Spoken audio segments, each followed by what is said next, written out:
C'est ça? Non, en fait, ce sont des clins d'œil que je fais à ceux qui nous prennent la tête et qui nous disent « Ouais, mais les grands savants ont dit. Ouais. Les grands chouyours ont dit. Les grands savants sont contre. »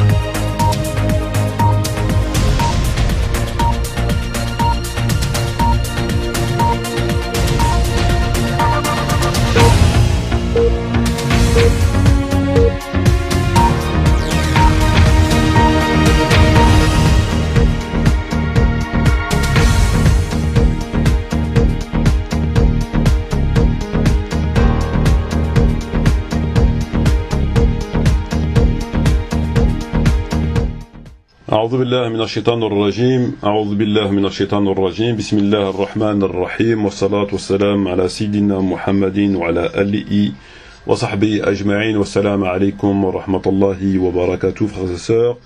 Assalamu alaikum wa rahmatullahi wa barakatuh. Heureux de vous retrouver afin de partager avec vous cette nouvelle et présente audio qui évoquera la question du professeur Monsieur Hassan Iqiyoussen. Alors je l'appelle professeur puisque je l'ignorais jusqu'à ce jour, mais lors de certaines recherches que j'ai faites afin de réaliser ma propre audio, j'ai constaté que lui aussi était un professeur. Donc je l'appelle professeur Hassan Iqiyoussen. En fait, on a beaucoup plus de professeurs qu'on ne le pense. Alors, malheureusement, ils sont tous affiliés sous la tutelle, malheureusement, et comme par hasard, des autorités françaises, malheureusement. On n'a pas de professeurs islamistes, on n'a pas de professeurs qui ne sont malheureusement pas. C'est une coïncidence, c'est des choses comme ça. Les meilleurs sont sous la houlette, sous la tutelle des autorités non musulmanes. Ça viendra peut-être un jour, Inch'Allah, ça viendra peut-être un jour, on l'espère, il ne faut pas désespérer. Alors, bonsoir à tous les auditeurs et auditrices. Alors, dans cette présente audio, frères et sœurs, il s'agit d'apporter un commentaire sur une vidéo donc que le professeur Hassan Iqiyoussen a réalisé très récemment, hier ou aujourd'hui ou avant-hier ou plus tard me semble-t-il, en tout cas très récemment, dans laquelle il évoque la question des salafis. Le contenu de cette vidéo étant de démontrer la mauvaise foi, le mauvais fonctionnement des musulmans prétendument salafis. Alors bien évidemment, je pense que tout le monde sait que je ne suis pas salafi, et donc par conséquent je ne suis pas là, je ne suis pas dépêché pour défendre, je ne suis pas l'avocat des salafis. Cependant, j'essaye, quand je peux, quand j'estime que cela est nécessaire, quand cela est de mon devoir, quand cela s'impose, d'être le défenseur si modestement de la vérité. Lorsque je constate des mensonges, des choses qui sont erronées, et lorsque j'estime que cela est nécessaire d'intervenir, j'interviens avec mes moyens et de dire voilà, là je suis pas d'accord pour ceci, là je suis pas d'accord pour cela, etc. Comme je l'ai toujours fait depuis un certain nombre de temps. Donc voilà qui est dit sur le pourquoi de cette présente audio. Alors que dire au préalable, que dire avant d'entrer dans le vif du sujet? Moi j'arrive plus à trouver les mots, sincèrement j'arrive vraiment plus à trouver les mots pour qualifier la situation, pour le moins, je sais pas s'il est dramatique étant le propos, j'arrive pas à comprendre. Vous avez un certain nombre de prêcheurs, ils sont connus, ils sont tous affiliés d'une façon ou d'une autre sous la houlette, des autorités françaises, c'est-à-dire qu'ils prêchent avec la bénédiction des autorités françaises, avec la bénédiction, c'est-à-dire qu'on les empêche pas, qu'on leur loue des mosquées, qu'on leur donne des endroits dans des mosquées, etc., etc. Voilà, on leur fait pas ce qu'on fait actuellement à Dieudonné, on leur refuse pas des salles, on les aide, on les subventionne, etc. Donc vous avez un certain nombre de prêcheurs qui sont connus, ça passe par Hassan Iqiyoussen, ça passe par le professeur Tariq Ramadan, par Oubrou, par Dalil Boubaker, par Bajrafil, etc., etc., qui sont là depuis un certain nombre de temps, certains plus anciens, d'autres plus récents, puis d'autres à venir, puisque là, il y en a d'autres qui prennent la relève, notamment le fils de Hassan Iqiyoussen, là, qui est en train de nous faire des vidéos, Et franchement, j'espère que j'aurai pas, enfin je serai décédé d'ici là, parce que ça en devient insupportable. Donc j'espère que nous aussi de notre côté, on aura la relève de gens qui seront là pour défendre la religion d'Allah et la religion du prophète Mohammed alayhi salam, parce que c'est très grave. C'est très grave dans la mesure où, pour deux raisons, c'est très grave dans la mesure où, ils sont, c'est ce qu'on appelle des collabos, des vendus, ce sont des vendus, des larbins des autorités, hein, c'est des vendus. Et le deux, c'est des ignorants. On peut le constater très rapidement. Ces deux points, on les constate très rapidement. Que c'est des vendus, c'est très simple. On a compris lorsqu'on étudie leur fonctionnement. Ils ont tous un point commun, Tariq Ramadan, etc. C'est qu'ils sont là pour évoquer des questions d'ordre secondaire. Sinon, bien évidemment, on ne les laissera pas parler. Hein, on ne les combat pas au Mali pour les aider, pour leur donner des mosquées en France. Ça n'a pas de sens. Ou alors, il faudrait qu'on m'explique. Donc, ils sont là pour endormir les musulmans, leur parler de la pluie et du beau temps, des sujets religieux, ils disent des vérités, et cependant, ils sont là pour fortifier le système, pour confirmer le système, pour valider le système. Il n'y a pas de khalifa, il n'y a pas les sujets que l'on connaît. C'est très clair là-dessus. C'est absolument très clair. Donc, vous avez cette imposture, vous avez cette traîtrise, vous avez cette collaboration qui est valable dans tous les pays où il y a un État existant qui est un État non musulman, en Belgique, en Algérie, au Maroc, en Tunisie. C'est partout le même fonctionnement. On laisse prêcher que ceux qui prêchent telle chose et non pas telle autre chose. Ceux qui valident le pouvoir, qui ne rentrent pas en contradiction avec le pouvoir, etc. Donc ça, on l'a très bien compris. Ça, c'est le premier point qui fait d'eux des vendus, des traîtres, etc. Parce que c'est volontaire. Il est bien évident que c'est volontaire. C'est pas, c'est réellement volontaire. Ça, c'est le premier point. Le deuxième point de leur ignorance, c'est qu'on peut le constater à l'écoute de pour ainsi dire, l'intégralité de leur intervention. Mais ils sont, en dépit de ces évidences, en dépit de la gravité de ces évidences, ils sont là, et on leur accorde, un certain nombre leur accorde une certaine crédibilité. Puisque lorsqu'ils parlent de la question des salafis, ou lorsqu'ils parlent d'autres questions, ben, on les écoute, ah oui, c'est vrai, etc. C'est normal. C'est normal, c'est normal. Il n'y a pas de, c'est normal. Moi, j'arrive pas à comprendre. J'arrive pas à comprendre. Voilà, j'arrive pas à comprendre. Donc, concernant donc cette audio là que j'ai réalisé, j'ai extrait 5 passages des propos tenus par le professeur Hassan Iqiyoussen. Ce que nous allons faire, c'est que nous allons les écouter, comme on fait d'habitude, nous écouter à tour de rôle, et on va apporter un commentaire après chacun des propos tenus par le professeur Hassan Iqiyoussen. Donc écoutons le premier extrait qui commence à 0 minute 56 secondes et qui termine à 1 minute et 30 secondes. Donc écoutons cet extrait. Ahmed ibn Hanbal. Et si jamais Ahmed ibn Hanbal déconne sur une question, c'est-à-dire il ne va pas dans leur sens, ils le tègent et ils prennent Ibn Taymiyyah. Et si jamais Ibn Taymiyyah il leur plaît pas dans certains domaines, parce qu'Ibn Taymiyyah, ils prennent de lui que ce qui les arrange et que ce qu'ils veulent. Hein. Ibn Taymiyyah est trop fort et trop puissant. Si jamais Ibn Taymiyyah ne leur plaît pas dans certains domaines, ils passent à Ibn al-Qayyim. Ibn al-Qayyim ne leur plaît pas, ils passent à l'imam Mohammed ibn Abdul Wahhab. Et si jamais il ne leur plaît pas, à l'Albani. L'Albani déconne. Alors, frères et sœurs, à l'écoute de cet extrait, nous avons entendu un certain nombre de propos de Hassan Iqiyoussen. Les propos de Hassan Iqiyoussen, celui-ci nous explique que les salafis étant de mauvaise foi, et ils vont là où est leur intérêt. À savoir que lorsque, pour reprendre ses propos, Ahmed déconne, et qui ne va pas dans leur sens, ils vont voir Ibn Taymiyyah. Lorsqu'Ibn Taymiyyah déconne et qui ne va pas dans leur sens, ils passent à Ibn Qayyim. Et lorsqu'Ibn Qayyim ne va pas dans leur sens, ils passent à Mohammed ibn Abdul Wahhab. Lorsque celui-ci déconne, ils vont chez Albani. et que Albani a déconné puisqu'il a écrit un livre sur hijab qui contredit ce que eux y pensent.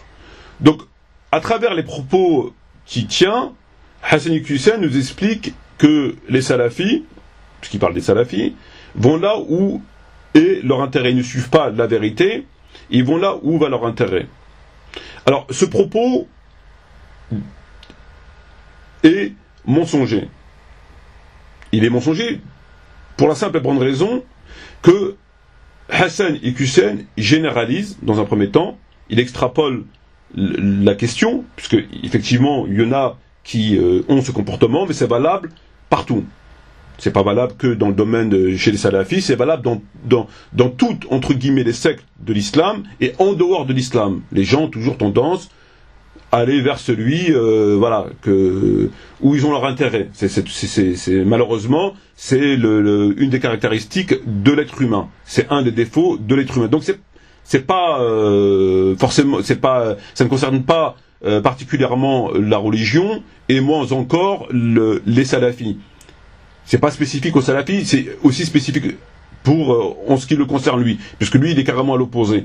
Et lui il s'est complètement vendu, donc il a plus le problème d'aller là. Lui, c'est simple, il s'est vendu son fonctionnement permanent depuis 2 décennies, n'étant pas d'écouter la vérité de tel et tel shir et de passer de tel et tel shir, c'est de rejeter tout ce qui va compromettre ses intérêts, tout ce qui peut remettre en question sa notoriété, le fonctionnement de sa petite épicerie, et donc il s'est affilié aux autorités. Donc lui, c'est comme Rachid, c'est comme Tariq Ramadan, c'est très clair. Le jihad, il n'y en a pas. L'intégration, le vote, etc., c'est très clair. Donc lui, il a fait un choix qui est un choix purement, c'est du kufr à 100%, et qui est purement dans son intérêt le plus personnel, en contradiction totale avec al-haqq. Donc lui, la question ne se pose même pas, c'est très clair, et il a le même fonctionnement, comme un train qui roule depuis 20 ans dans la même direction. Il fonctionne comme ça, comme le fait Tariq Ramadan, comme le fait tous ces hérétiques-là, tous ces menteurs, ces imposteurs. Voilà. Donc lui, c'est très clair. Donc il est déjà très mal placé pour venir donner de leçons aux salafis, ou aux chiites, ou à qui que ce soit, puisque c'est un collabo, c'est un vendu. Donc normalement, il n'a même pas le droit de parole. Si on venait à respecter les textes, il n'a pas le droit de parole. Ça, c'est un premier point. D'ailleurs, je me demande déjà qu'il adopte déjà une tenue un minimum, au moins pas en contradiction avec la religion. Alors lorsqu'on a une cravate et qu'on vient parler, on vient donner des leçons de morale, et qu'on porte une grosse cravate rouge, moi je trouve ça pour le moins indécent, voire même provocateur. La cravate c'est très simple, la cravate, l'islam ne s'occupe pas de la tenue vestimentaire. L'islam s'occupe de la tenue vestimentaire lorsque ça concerne la pudeur, et la soie. Donc il y a un certain nombre de choses où l'islam s'est exprimé, puisque c'est en rapport ou avec la morale ou avec la luxure. Donc c'est extrêmement restreint pour les hommes et pour les femmes. En dehors de ça, l'islam ne s'occupe pas de tenue vestimentaire. Néanmoins, ce qu'il faut savoir, c'est que la cravate est une interdiction morale. Pourquoi c'est une interdiction morale? Tout simplement que la cravate n'est pas une tenue vestimentaire, c'est un ornement. Et un ornement qui est propre aux non-musulmans. La cravate, si on regarde d'où vient la cravate vient du mot, c'est un dérivé du mot croate, il désignait à l'origine le foulard que portaient autour du cou les mercenaires croates sous les ordres de Louis XIV. Etc., etc. Donc si vous faites des recherches sur la question de la cravate, déjà pour commencer, elle n'a absolument rien à voir avec l'islam, c'est pas une tenue vestimentaire. Elle n'est pas là, la cravate, pour vous abriter, pour vous protéger contre le froid, etc. C'est un ornement qui est propre aux kuffars, aux non-musulmans. Et ça, si vous la portez, vous tombez sous le coup de la morale islamique qui dit, entre autres, etc., etc. Puisque la cravate n'est pas une tenue. Voilà. Si vous portez un costume, si vous portez une paire de chaussures, si vous portez un pull, si vous portez un bonnet, si vous portez une écharpe, ça ne cause pas de problème. Puisque ça ne rentre pas en contradiction avec din. Ça ne rentre pas en contradiction avec la religion. Vous portez une paire de chaussures, vous n'allez pas sortir pieds nus. Et ça ne contredit pas la religion. Une paire de chaussettes. Un bonnet, c'est pour protéger du froid. Un costume, ce n'est pas en contradiction.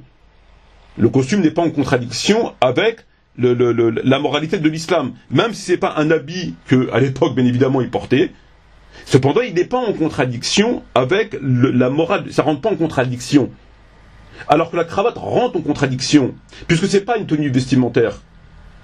C'est un ornement qui est propre aux non-musulmans. Donc lorsqu'on porte une cravate, on est en contradiction avec la morale de l'islam. Même si j'ai des réserves sur le qualificatif de haram, en tout cas je peux affirmer que moralement c'est haram. Moralement la cravate, un musulman n'a pas à porter la cravate parce que c'est un ornement qui est propre aux non-musulmans, qui n'a aucun rapport avec l'utilité de la tenue vestimentaire. Elle n'est pas là pour protéger du froid, elle n'est pas là, ça n'a pas d'utilité. C'est propre, c'est un ornement. Donc déjà commence par enlever ta cravate, avant de venir donner des leçons aux autres, en matière de mauvaise foi. Ça c'est une parenthèse, mais c'est un détail encore une fois, par rapport à ce que vous faites, comment vous êtes en train de détruire l'islam et d'égarer les musulmans, à travers votre intégration, votre vote, votre laïcité, et j'en passe. La liste elle est plus que longue. La liste elle est plus que longue. Je m'arrêterai pas que de faire des vidéos, j'en ai pour lorsqu'il s'agit de faire un travail sur les hérétiques, sur les cons, sur on n'est jamais au chômage. Là j'en ai pour malheureusement pour toute ma vie. Et j'ai d'autres choses à faire. Donc déjà pour commencer, commence par enlever ta cravate si tu veux être un minimum crédible. Puisque c'est encore une fois comme j'ai dit, la cravate est contraire à la morale du musulman. Et c'est exactement le cas, qu'on n'aime pas me dire le contraire. Ça c'est un premier point. Donc maintenant revenons sur les propos que Hassan a tenus. Il nous parle que les salafis, il nous parle là de salafis, mais c'est aussi valable pour d'autres musulmans, excepté bien sûr Hassan Hussein qui lui suit le haqq depuis toujours, excepté pour lui. Quand Ahmed il déconne, ils vont voir Ibn Taymiyyah. Quand Ibn Taymiyyah déconne, Mohammed ibn al-Wahhab, etc., etc. Donc c'est de la mauvaise foi, c'est uniquement là où est leur intérêt. J'explique très clairement, frères et sœurs, que ce comportement, il est propre à toutes les sectes, entre guillemets. Il y a toujours une partie des musulmans, hommes et femmes, qui malheureusement, quand ils ont deux chirs face à eux, sur un avis, ils vont écouter parfois l'avis qui va dans leur intérêt. Ils vont pas prendre l'avis qui est pour eux le plus argumenté, le plus motivé, le plus solide au point de vue de la réflexion de l'ijtihad, selon leur intérêt. Et ça c'est valable pour tout le monde. C'est pas spécifique aux salafis. À moins que Hassan, encore une fois, comme Soral, des statistiques selon lesquelles les salafis sont plus de mauvaise foi que le reste de l'humanité, et le reste des musulmans en particulier. Donc ça c'est spécifique dans l'islam et en dehors de l'islam et à toutes les sectes entre guillemets de l'islam. Cependant, il faut apporter une réserve à ces propos. La réserve, elle est quoi? La réserve, elle est que, en islam, il n'y a rien qui est interdit. Vous avez Ahmed, vous avez Ibn Taymiyyah, vous avez Mohammed ibn al-Wahhab. Comme c'est bien connu, tous les avis peuvent être contestés, mis à part celui qui est dans cette tombe, à savoir Mohammed alayhi salam. Ça, c'est bien connu, c'est une règle d'or en matière d'islam. Tous les avis, on peut les contester, mis à part celui qui est dans cette tombe. Donc, ça veut dire quoi concrètement? C'est que on a un certain nombre de savants que on reconnaît. On n'a pas qu'un, Dieu merci. Lui, il parle de 5, il y en a beaucoup plus, mais c'est pas le problème. C'est comme on a différents livres de sources, on a différents hadiths. On a Bukhari, Muslim, on a différents hadiths qui, eux, évoquent des sujets similaires. On a des différents chouyours, etc. Rien en islam n'interdit que sur un seul et même sujet, que les avis divergent et que par conséquent, on est en droit d'écouter ce shir plus que l'autre. Par exemple, moi j'ai 2 shirs, 3 ou 10 ou 25, et que sur tel sujet, tel shir dit telle chose, l'autre, etc., etc., il n'y a rien qui m'interdit de prendre l'avis qui me semble le plus exact. Et ça, c'est pas forcément motivé par l'intérêt. Je ne vais pas choisir plus Ibn Taymiyyah qu'un tel ou plus un tel qu'un tel par rapport à mes intérêts. C'est par rapport que j'estime que son avis il est plus argumenté. Que aujourd'hui, sur tel point, je suivrai Albani et sur tel point, je suivrai Ibn Taymiyyah.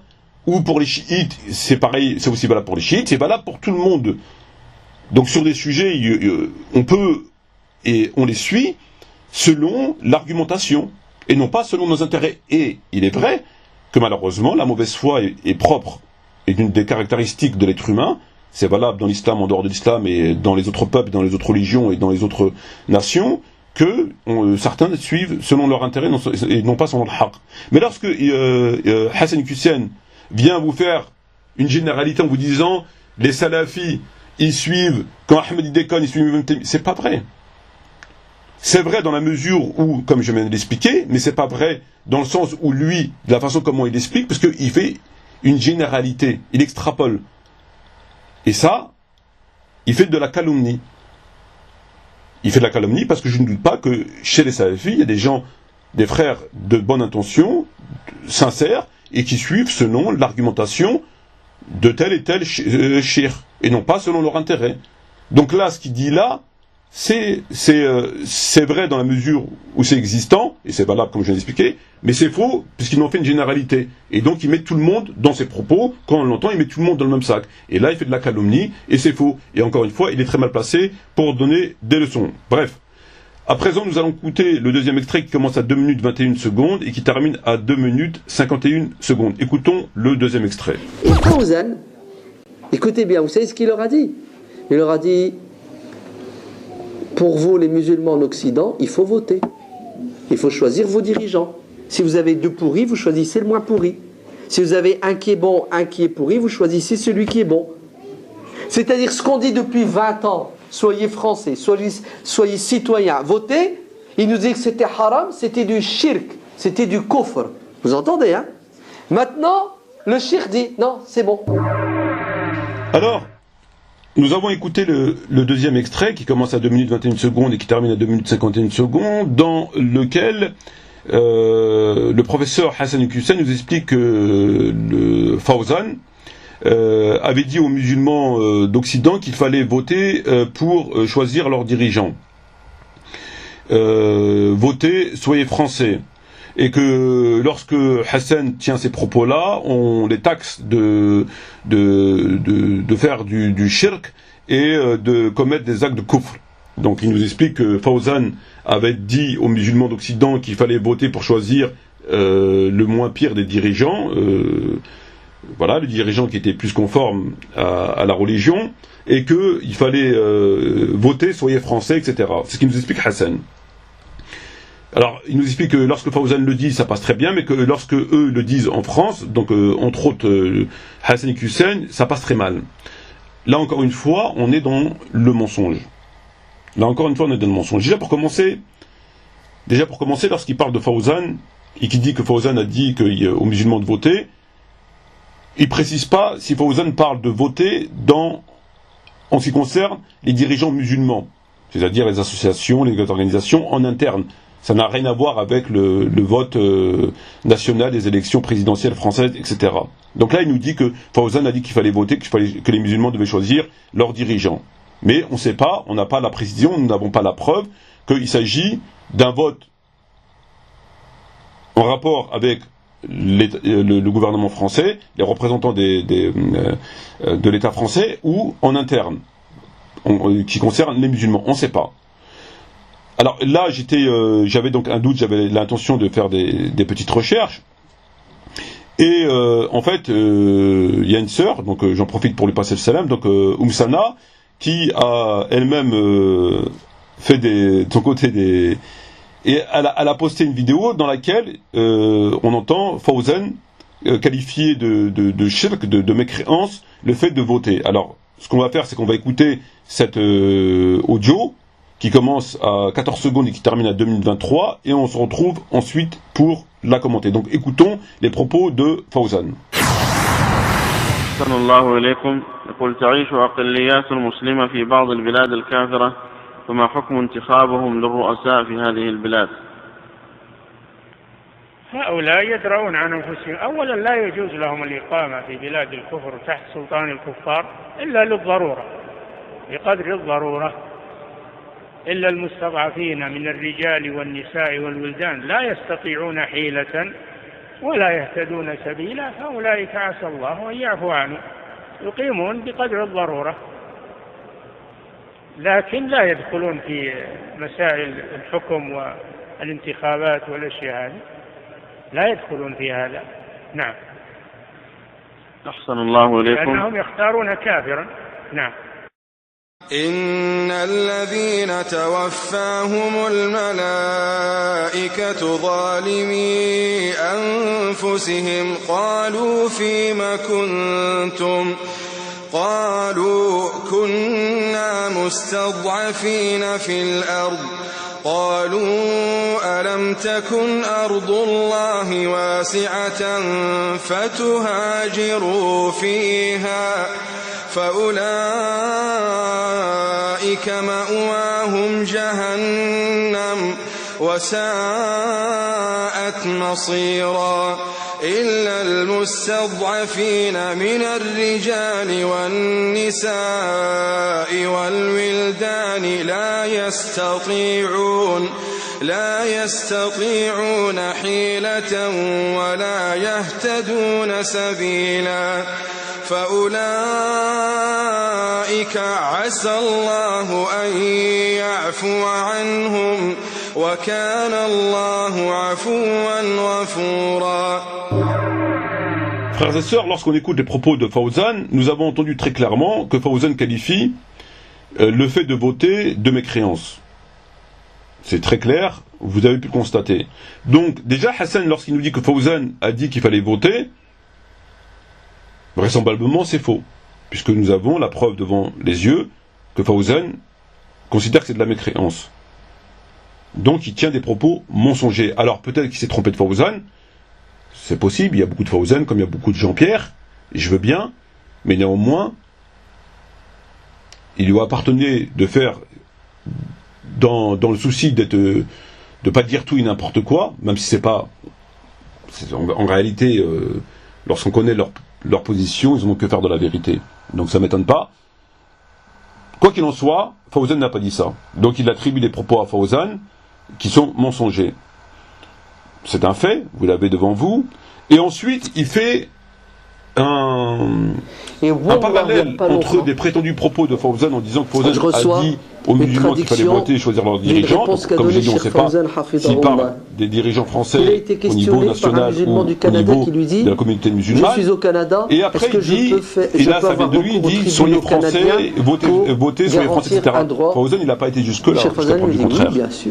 C'est évident, donc, sinon tu perds. Il faut quand même un petit peu ne pas se laisser aller à se mettre au point mort et à continuer à mettre en rapport des propos avec ses propres propos. Donc il n'a pas dit ça. Il n'a pas dit soyez français, etc. Il a demandé chanter la Marseillaise. Donc moi Fawzan c'est pas forcément le savant que je... C'est pas ma référence. C'est pas ma référence, néanmoins je respecte autant que personne, autant que musulman, personne qui a étudié la religion, personne qui a fait des efforts, etc. Donc il n'a pas dit chanter la Marseillaise. Vous, ce que vous dites, là dans tes propos, ce que tu dis, professeur Hassan Iqiyoussen, c'est de chanter la Marseillaise. Soyez français, votez, etc.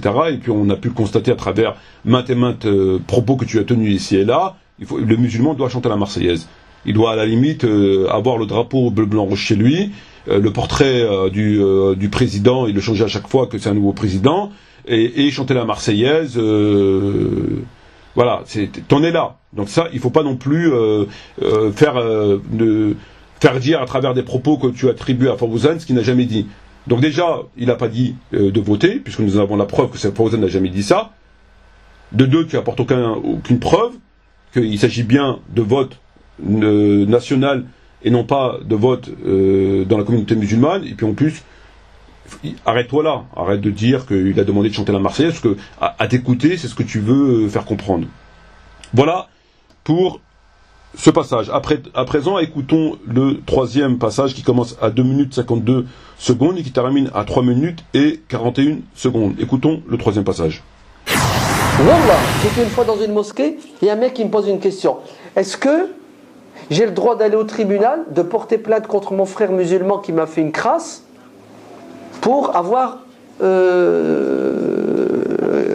de cause? Donc je lui dis, bah oui, c'est évident. Hein, tu subis une injustice, tu as un tribunal, tu vas. Vous savez ce qu'il m'a dit? Il m'a dit, ah non, c'est haram, c'est pas la loi de Dieu. La loi de Dieu, c'est la charia. En France, il n'y a pas de il n'y a pas de charia, il n'y a pas de justice islamique. Donc c'est interdit d'aller se soumettre à la loi des kuffars. Donc qu'est-ce que je fais? Bon, je lui explique. Ouais. Je lui explique, non, tu as perdu ton droit.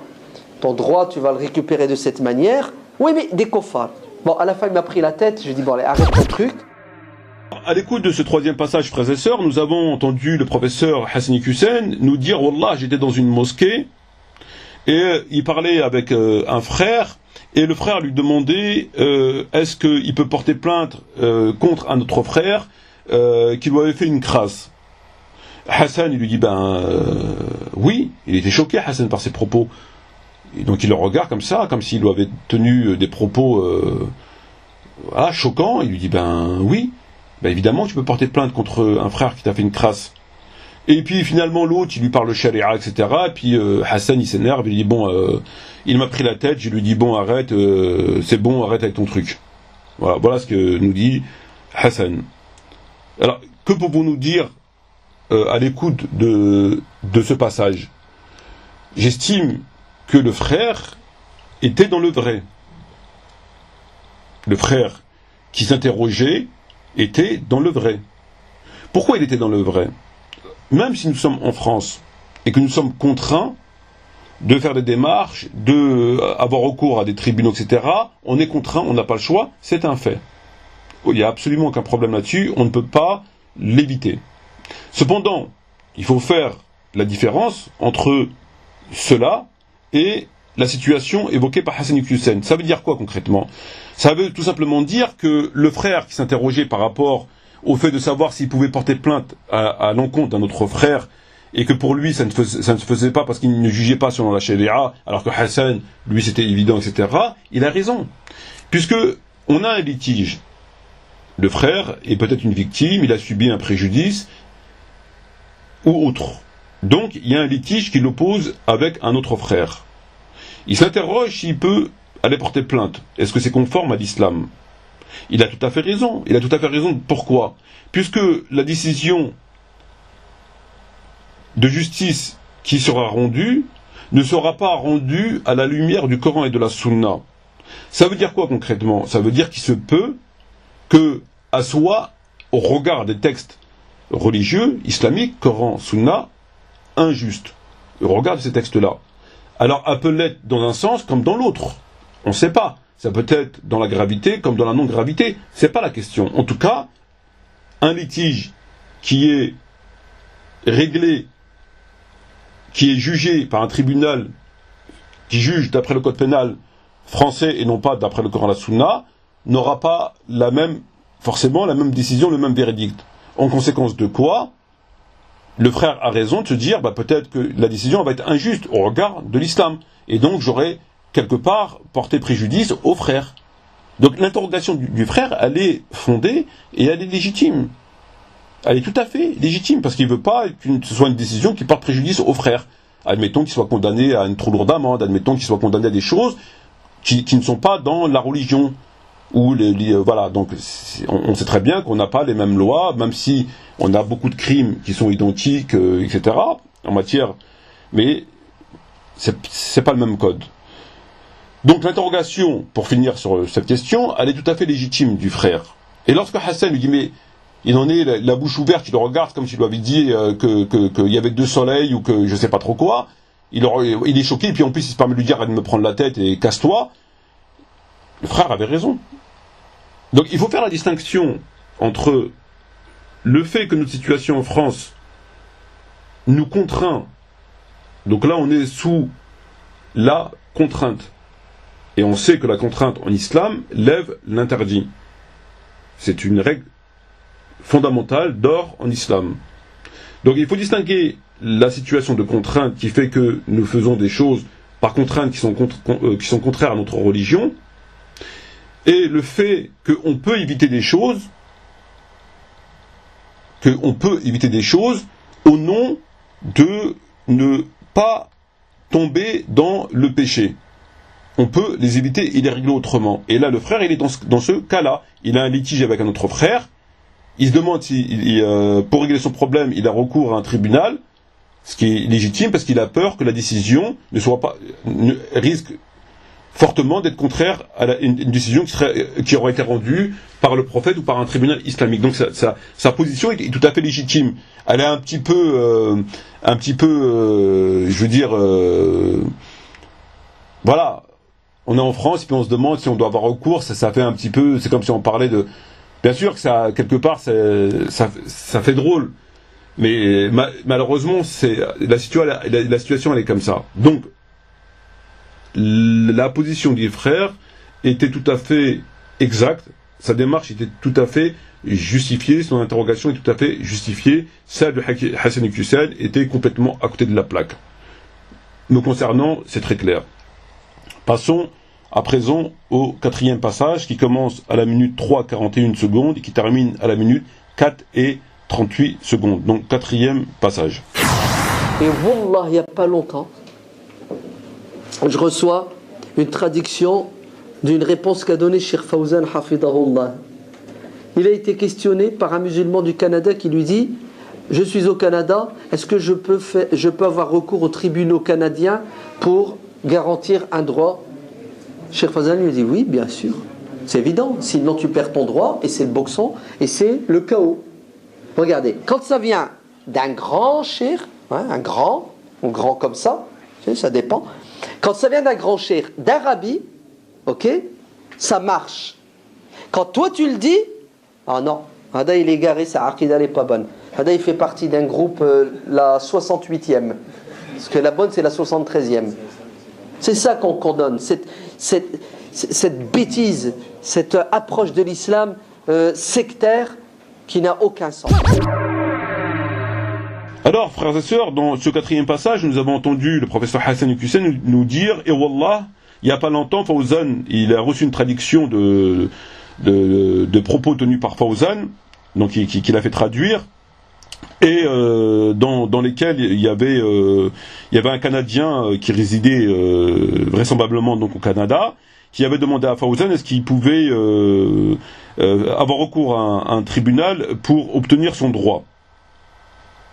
Donc pour garantir, nous dit-il, un droit. Le cheikh lui a dit, oui bien sûr, c'est évident, sinon tu perds ton droit.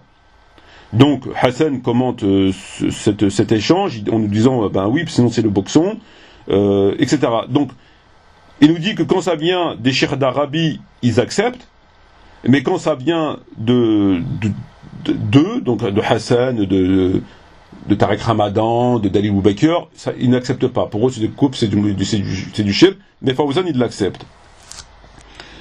Alors, donc, pour lui, c'est de la bêtise à l'état pur. Alors, il est bien parlé pour parler de bêtise. Il est très très bien parlé pour parler de bêtise. À travers ces propos, qu'est-ce que nous pouvons dire, frères et sœurs? Nous pouvons dire que, là, encore une fois, nous n'avons pas le fond de la question. Nous n'avons pas les éléments concrets, précis, de cet échange entre le Canadien et Fawzan. Puisque le Canadien aurait contacté Fawzan en lui disant que est-ce qu'il peut avoir recours à un tribunal pour garantir un droit?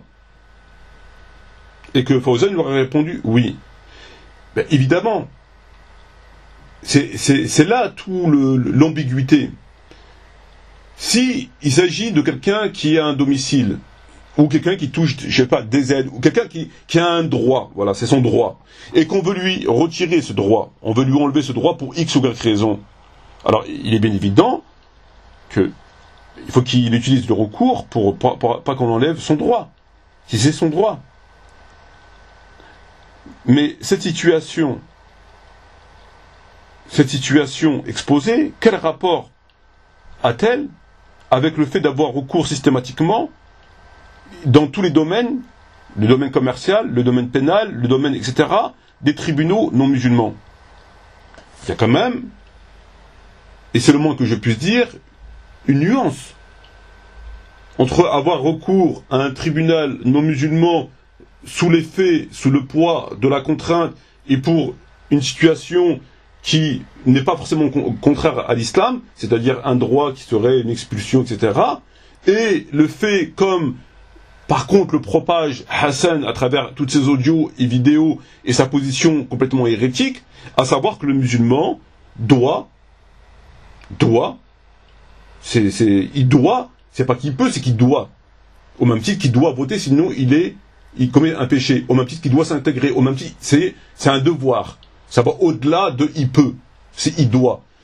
Il y a une différence entre cette position-là, cette situation-là, et le fait d'avoir recours systématiquement à des tribunaux non musulmans sur différents domaines qui sont le commerce, qui sont civils, qui sont pénals. C'est deux choses différentes.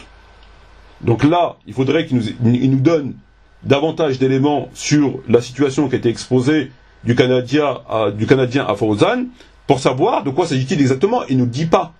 Il nous dit simplement un Canadien a contacté Fawzan, il lui a dit est-ce que je peux avoir recours à un tribunal pour garantir mon droit. Fawzan il lui a dit oui, et puis d'un seul coup Hassan nous fait un grand commentaire en disant vous voyez, nous qu'on le dit, on est des koufars, on fait du shirk, etc., etc. Calme petit. T'as fait tes preuves en matière d'hérésie. Si tu veux un débat avec moi, c'est quand tu veux et où tu veux. Ma seule condition, c'est en public. Donc déjà, t'es très mal venu pour pouvoir parler du shirk et du kufr, parce que tu as dépassé l'entendement. Parce que votre position à toi et à Rachid, etc., elle est à l'opposé du Coran, de la Sunna, et ça, c'est pas subjectif. Comme tu veux le prétendre en disant que on suit le Coran et la Sunna selon leur avis. C'est selon eux. Alors qu'en vérité, c'est sectaire. Non. Sur la question du vote, sur la question de l'intégration, sur la question de ce que tu évoques, de chanter la Marseillaise, là, il n'y a pas de... c'est subjectif. C'est le Coran et la Sunna. Malheureusement, vous vous cachez, vous refusez le débat parce que vous savez très bien ce que vous faites. Et d'ailleurs, si vous êtes là, encore une fois, je me répète, c'est parce qu'on vous autorise.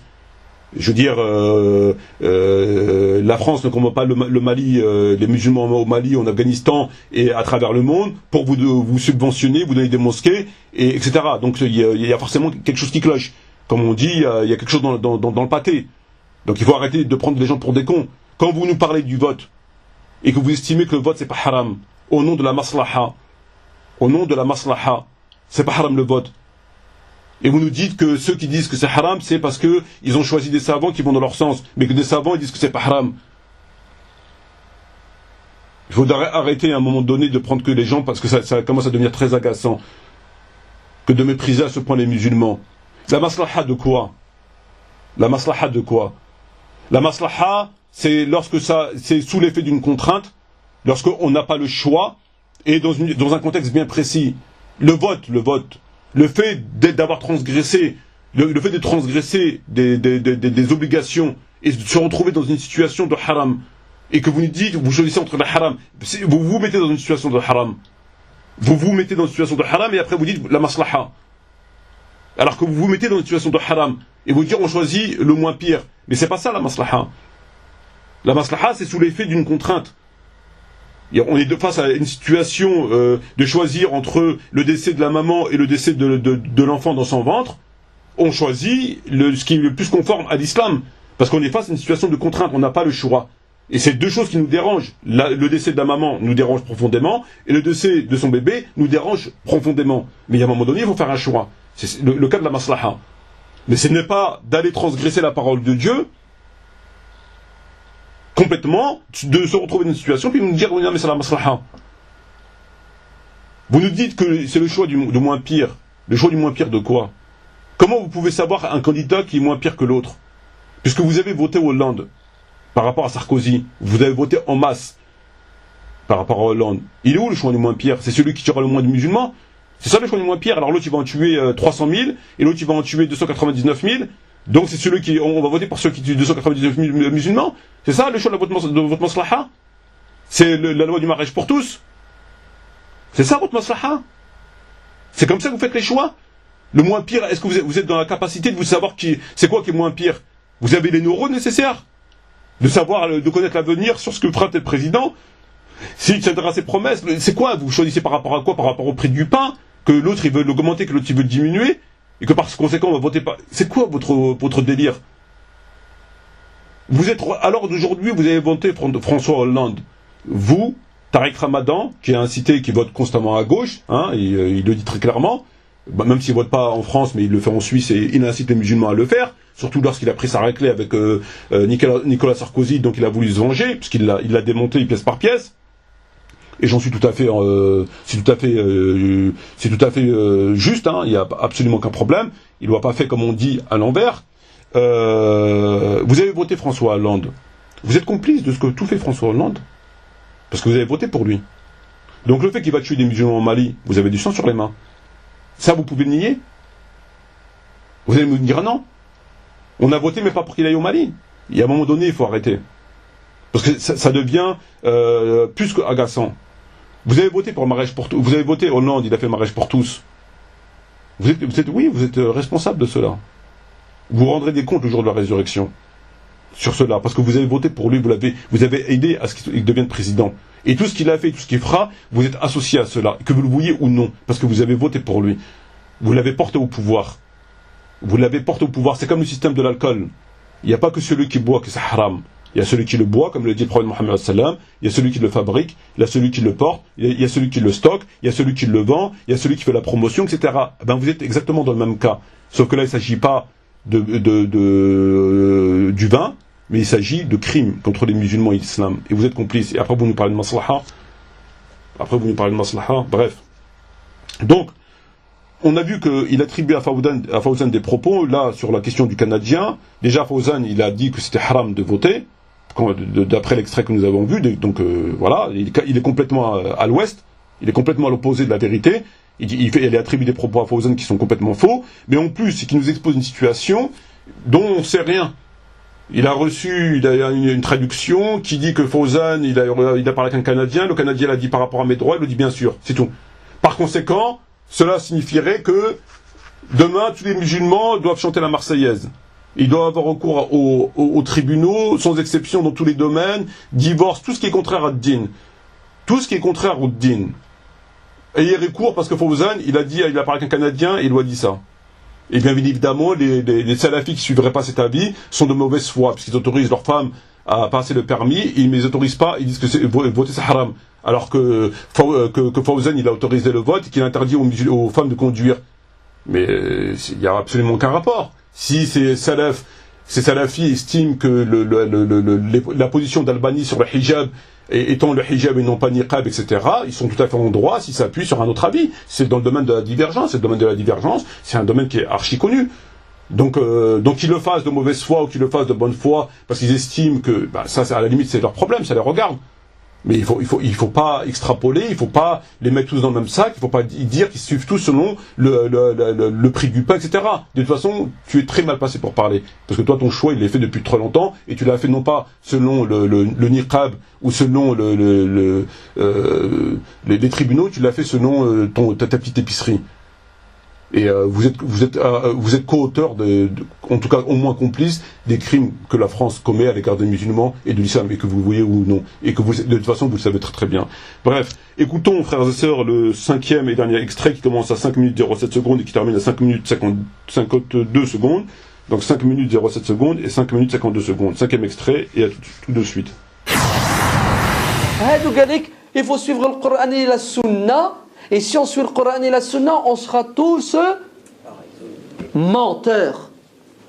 Et le Coran et la Sunna ont toujours existé, et les premiers qui ne l'ont pas compris de la même façon et qui se sont divisés sur des questions de Coran et Sunna sont les Sahaba. Ikhtilaf Sahaba. La dictature de la pensée.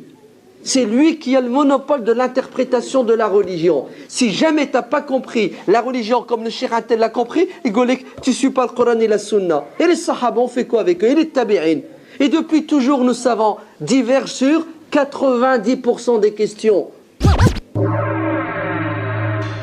Alors frères et sœurs, pour terminer cette audio, nous avons écouté le professeur Hassani Hussein, notre grand, lui aussi, professeur Hassani Hussein, nous expliquer à travers cet extrait il fallait que pour les salafis, il fallait cloner tout le monde, que tout le monde pense pareil, qu'il faut suivre le Coran et la Sunna, mais selon eux, que c'était des menteurs, que c'est du baratin, que c'est de la dictature, et que les divergences sont à hauteur de 90% dans l'islam. 90%. Moi, je pensais que c'était 100%. Moi, je pensais que c'était 100%. Dans l'islam, les questions en rapport avec la religion, qui soient de l'ordre du culte ou de l'ordre de tous les sujets, de la loi, de la morale, tous les sujets, Coran Sunna, étaient à hauteur de 100%. Moi, je pensais que c'était, en fait, je pensais que c'était tous les sujets. Tous les sujets, il y avait divergence. Mais en fin de compte, non, Hassan nous dit il y a 90%. 90% des sujets en islam sont divergents. Ça se passe de commentaires. Ça se passe de commentaires. Déjà, c'est faux. Premier point, c'est faux. C'est évident qu'il n'y a pas 90% des sujets, et Dieu merci, qui sont divergents dans le domaine de la religion. Et qui touchent, encore une fois, la question de la prière, du ramadan, enfin, il n'y a pas 90%. Et Dieu merci, alhamdulillah. C'est ça, c'est faux. Deuxième des points, c'est pas la question. La question qui est abordée dans cet audio, la question qui est abordée dans la vidéo de Hassan, il évoque des positions qui sont incontestables, où il n'y a pas de divergence. Sur la question de l'homosexualité, il adopte, pour ainsi dire, la même position que Tariq Ramadan, dans sa vidéo que je reprendrai, Inch'Allah, bientôt, qui est une position qui est en contradiction avec le Coran et la Sunna. Sur la question de l'intégration, sur la question du vote, et sur d'autres questions. Sur toutes ces questions-là, il n'y a aucune divergence. Coran, Sunna. Et je le défie, quand il veut, de prouver qu'il y a divergence. Quand il veut. Donc il n'y a pas de divergence. Donc lorsqu'il vient nous dire, à travers cet extrait-là, que finalement, tout dans l'islam est divergent, et on doit accepter tous les avis, même celui de voter, de s'intégrer, à la limite de devenir PD, puisque c'est par là qu'on s'oriente. Finalement, c'est par là qu'on s'oriente. Quand on banalise ce crime de l'homosexualité, après on parle de tolérer, après on s'oriente par là. Donc en fait, ce qu'il est en train de faire, c'est qu'il est en train de dire aux musulmans qu'on peut tout contester. Il est en train de dire aux musulmans qu'on peut tout contester. Puisqu'il y a 90% des sujets qui sont divergents. Donc à mon avis, il a dû enlever l'obligation de la salat, je pense, il a dû enlever l'obligation du ramadan, du pèlerinage, de la zakat, voilà. Donc à mon avis, c'est ça les 10% manquants. Mais tout le reste, vous pouvez contester. Et là, il est en train d'embrouiller les gens. C'est quand même... Encore une fois, ça se passe de commentaires. Puisque c'est faux, c'est pas vrai. Et Dieu merci. Et sur les questions que lui il aborde, que ce soit les critiques qui sont formulées à son encontre, ou les critiques qui formulent à l'encontre, le cas précis, des salafis et de leur comportement, pour le moins paradoxal, de mauvaise foi, ça n'a aucun rapport. Ça n'a aucun rapport. C'est pas des questions qui ont un rapport avec le sujet évoqué. On sait qu'il y a des divergences, et qu'il y a pas mal de divergences, mais il y a des, alhamdoulilah, il y a des questions où il n'y a pas de divergence. Et Dieu merci. Et sur ces questions où il n'y a pas de divergence, Hassan Hussein, il veut qu'il y ait divergence. C'est une façon de faire accepter l'inacceptable. On connaît la méthodologie satanique pour détruire un verset coranique, pour détruire une obligation, Coran, Hadith, qui dérange. On va le sortir de son contexte. On va apporter un tafsir qui contredit celui que vous pouvez trouver dans tous les tafsirs connus et reconnus. Il y a un certain nombre de choses, d'outils, qui leur permet de réfuter la vérité tout en gardant la posture du bon musulman. Et cette façon de faire de Hassan Hussein, qui consiste à vous dire 90% des sujets en islam sont des sujets divergents, et par conséquent, il faut accepter la divergence, et donc accepter le vote, accepter l'intégration, accepter tout et n'importe quoi, c'est une façon, comme une autre, de détourner des obligations et des interdictions. C'est tout simplement ça. Et sur les questions qu'il a abordées, et les questions qui lui sont reprochées, ceux pour lesquels il est, à mon avis, rémunéré, ou en tout cas, on lui permet de s'exprimer, c'est des questions qui ne font l'objet d'absolument aucune divergence. Le fait qu'il ait fait serment d'allégeance au gouvernement français, sur cette question, il n'y a pas de divergence. Le fait de ne pas avoir recours à des tribunaux qui c'est contraire, il n'y a pas de divergence. Etc. Il n'y a pas de divergence sur ces points-là. Il n'y a absolument aucune divergence. Mais Hassan vous explique que compte tenu du fait, aujourd'hui c'est 90%, dans un an ça va être 95, et puis après ça va être 99. Moi j'ai parlé personnellement en 1993, lorsque j'avais mon studio de l'association rue d'Aubervilliers à Paris 19e, j'étais à l'époque naïf, donc je pensais qu'il suffisait de dire la vérité pour qu'elle puisse être soutenue. Et j'avais parlé avec un responsable de l'UEF au téléphone. Il m'a dit que 90% ou 80%, je m'en souviens plus, en tout cas une très large majorité des lois françaises étaient conformes à celles de l'islam. D'ailleurs Tariq Ramadan il l'a dit dans un de ses livres, je m'en souviens plus, mais en tout cas j'ai relevé le texte. 80% des lois françaises sont conformes à l'islam. 80%. 80% des lois françaises sont conformes avec l'islam. C'est ce qu'il vous dit, Hassan. C'est ce qu'il est en train de vous dire. 90% il y a irtilef, en conséquence de quoi, vous avez une marge de manœuvre dans l'islam, dans ce périmètre-là, donc du 100%, de 90% de manœuvre. Vous pouvez toucher à 90% des sujets, qui soient coraniques ou prophétiques, parce qu'il y a irtilef. Donc au nom de l'irtilef, du respect de la divergence, du respect des opinions, du respect du non-clonage, du respect de ceci, de cela, du conformisme, etc., vous avez le droit de toucher.